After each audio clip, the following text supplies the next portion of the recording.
자, 여덟 번째, 암기 능력은 좋은데 왜 공부를 못할까요? 라는 엄청난 센텐스를 들고 왔습니다. 이거 어떤 생각이 드시나요? 암기 능력은 좋은데 왜 공부를 못할까? 게으르다? 라는 느낌 같은 느낌도 있지 않나요? 게으르다? 이 암기 능력이라고 하는 것은 순간 흡입 능력, 흡입, 흡수 능력이에요. 순간적으로 흡입한다, 흡수한다라고 하는 것은 무엇을 의미해? 암기력을 의미하겠지. 이 암기력이 좋다라고 하는 것은 뭘 의미해? 단기 기억을 의미하지. 단기 기억. 이게 핵심이에요. 암기 능력은 순간적으로 인지하는, 순간 몰입하는 이 능력, 초능력 같은 능력에 이것도 학습 능력 중에 한 키워드예요. 확실합니다.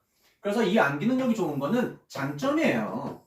그런데 이 장점만 가지고 있다면 순간적으로 대부분의 아이들이 자만심에 빠져요. 그래서 벼락치기를 한답니다. 그래서 이 단기 기억을 언제 표출을 하느냐? 시험 며칠 전. 시험 며칠 전 벼락치기라고 하는 걸로 이 아가들이 증명을 해버려요. 그래서 한 며칠 정도 공부 바짝 하고 이 정도 수치적 증명 나와버리니까 아이고야, 내가 만약에 이 정도의 시간을 더 들였더라면 이 정도의 수치적 증명이 더 되지 않았을까라고 하는 희망을 품어요. 그래서 자기가 되게 천재인 줄 알아, 영재인 줄 알아. 이거 기분 좋은 착각 아니죠. 완전 위험한 착각이죠. 이 단기 기억 능력이 발달돼 있다? 이거는 오래 못 간다는 걸 의미하는 거잖아요. 그러니까 또 다시 해야 되는 거야. 그런데 중간고사 때 말고 기말고, 그래서 단기 기억 능력, 암기 능력이 좋은 애들이 보통 언제 시험을 망치냐면 기말고사 때 시험을 망쳐요. 왜냐하면 중간고사 때는 시험 범위가 짧잖아. 짧으니까 짧은 것만큼 해낼 수가 있거든. 순간 벼락치기로. 근데 기말 때는 또 범위가 또 그만큼 조금씩 더 넓어지니까 그때 또 한번 밸런스가 또 깨지는 거예요. 근데 그 기능이, 그 역할, 그 행위들, 패턴들이 중학교 때에서 고등학교 때로 넘어간다고 생각해 보세요. 훨씬 더 150%에서 한 200, 한 20%, 250%까지 또 확장되는 학습량이 보여지는데, 근데 그것을 어떻게 단순한 암기 능력으로, 벼락치기 능력으로 내신을 대비할 수 있을까에 대해서는 합리적 의심이 드는 거죠. 이건 너무나 당연하고 뻔한 능력, 뻔한 이야기예요. 그래서 암기 능력만으로는 성적을 좌우할 수는 없다라고 하는 것이 굿잡 심 선생의 확정이고 확신이고 이거는 변함없는 팩트예요. 자, 그렇다면 이거를 조금만 더 풀어볼까요? 자, 보세요. 단기 기억 능력이 엄청나게 출중한 아이들이 누구냐면 얘네들이에요. 철저하게 잡스 애기들이에요. 잡스형 아가들만 순간 집중 능력이 좋아요. 노벨형 아이들 순간 집중하는 거 안 좋아요. 유기형 아가들 순간 집중하는 거 안 좋아요. 순간 뿅 하고 암기하는 거. 현대형 아가들은 당연히 안 좋아요. 진짜예요. 자, 그렇다면은 암기하는 능력을 발달되게끔 하는 방법은 있어요. 우리 현대형 아가들은 유쾌한 언어를 접하면 오랫동안 기억에 남아요. 그래서 퍼니한 재미있는 쌤들, 웃기는 선생님들 있죠? 골 때리는 선생님들 있죠? 임팩트 있는 선생님들이 아니라 은근히 웃긴 선생님들, 대놓고 웃긴 선생님들, 그런 선생님들 있잖아요. 그래서 얘네들은 웃긴 선생님들의 이야기를 오랫동안 기억은 해낼 수 있는 능력은 있어요. 얘네들이 갖고 있는 사회성, 관계성, 언어 능력 때문에 오는 현상이에요. 그래서 인강을 들여다보면 인강은 사실은 잡스형 아가나 노벨형 아가들한테 특화된 학습 시스템이에요. 이번 우리 코로나 때문에 다들 결과 증명이 됐잖아요. 자기 주도력을 갖고 있는 잡스나 노벨스러운 아가들한테 오는 온라인 학습 시스템은 하나의 혜택이죠. 그런데 대부분의 이 중에서도 잡스형 아가들은 또 선택적인 자기 주도력을 발휘하니까 되는 애가 있고 안 되는 애가 있고, 그런데 노벨하는 애들의 이성과 논리를 갖고 있는 애들한테는 대부분 온라인 학습은 기가 막힌 학습 과정이에요. 왜냐하면 시간을 오히려 효율적으로 쓸 수 있었으니까. 그렇다면 나머지 모든 잡스, 현대, 유비아가들의 온라인 학습 시스템은 불완전하다가 팩트예요. 그런데 그 와중에서도 현대형 아가들은 퍼니한 언어를 쓸 수 있는 선생님들을 찾아만 낸다면 그 또한 학습이 될 수 있다. 물론 가장 좋은 것은 오프라인상에서의 학습, 오프라인에서의 이 퍼니한 선생님들을 찾아낸다면 너무나 학습 효과가 좋을 거예요. 그래서 순간 암기 능력이 장기 기억으로 변환시킬 수 있는 아주 좋은 방법. 우리 유비유비한 아가들의 언어는 반복이라고 했잖아요. 반복된 학습이 가장 좋은 방법이라 했잖아요. 인지하는 그 속도가 느리다고. 그렇다면 이 아가, 유비형 아가들한테 가장 좋은 언어는 친절한 언어예요. 친절한 언어. 그래서 욱하는 언어 있으면 안 되고 임팩트 있고 속도감 있는 언어를 해버리면 못 따라가요. 그래서 친절한 언어, 확인하는 언어를 쓰는 선생님들을 찾아내야 돼요. 이거 쉬운 일 아니에요. 그래서 여러분들 학교를 바꿀 수는 없잖아. 뭐 쉽게 전학할 수는 없잖아요. 그런데 학원은 변경할 수 있잖아요. 학원이 중요한 게 아니라 선생님이 중요한 거거든요. 어떠한 프로그램을 어떠한 시스템을 갖고 있는 학원이냐가 중요하지 않아요. 우리 아이가 이 선생님과 맞냐 안 맞냐. 이거 소위 말하는 궁합이잖아요. 이 궁합의 가장 궁합을 잘 맞는다 안 맞는다를 기준 잡는 것이 우리 아이에게 물어보면 답은 금방 나와요.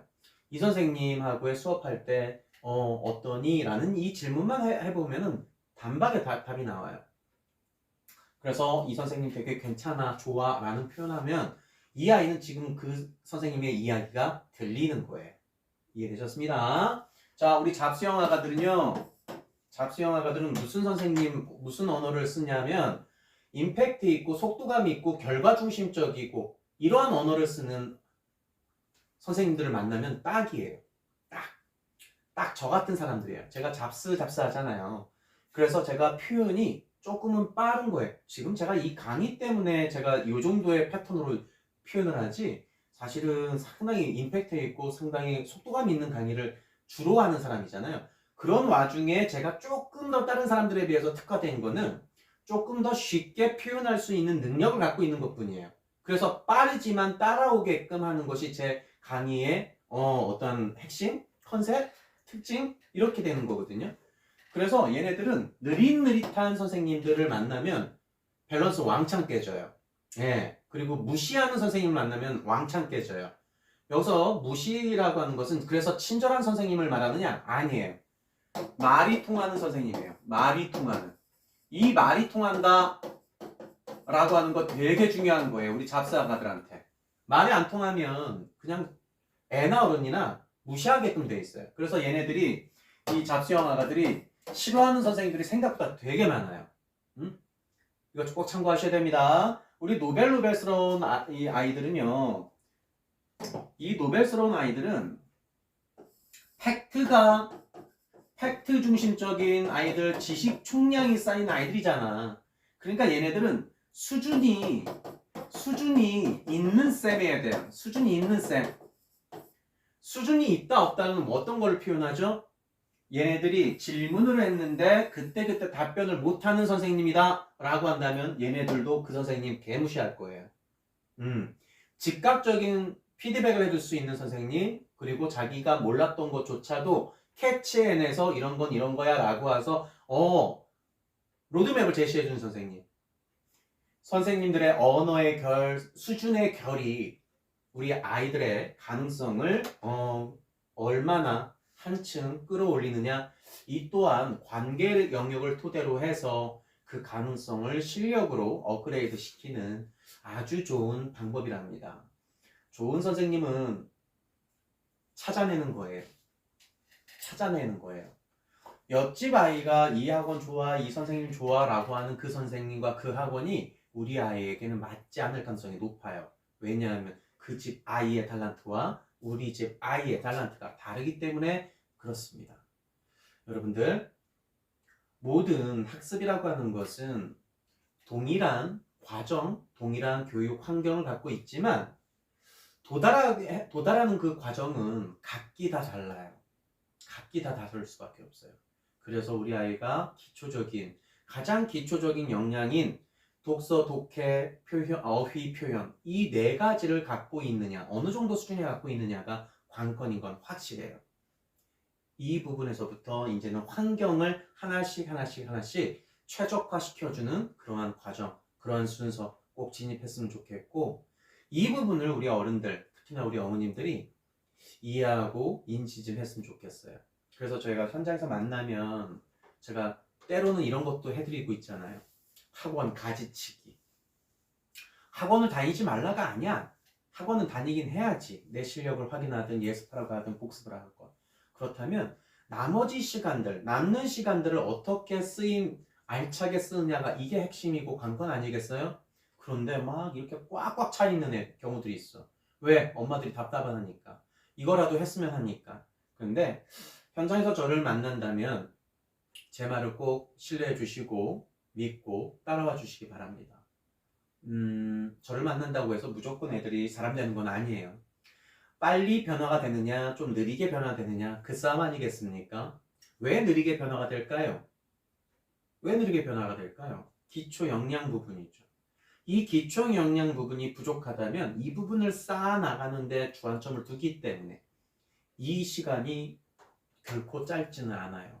그런데 빨리 변화하는 애들은 이 기초 역량 부분이 적정 수준에서 그래도 채워져 있는 경우들이 많아요. 그러면 이런 경우라면 이 기초 역량 부분을 좀 더 단단하게 만드는 시간이 아무래도 짧죠. 그렇다면 그 다음 과정이 학습 과정, 진로 과정, 입시 과정이라고 하는 큰 로드맵이라고 하는 것이 나오니까 그래서 목표 관리가 되는 거예요. 그래서 종종 오해하시는 분들이 계시더라고요. 저 아이랑 우리 아이랑 똑같은 시기에 똑같은 코칭을 받았는데 왜 우리 아이는 저러고 저 아이는 저러냐고, 미션이 왜 다르냐고.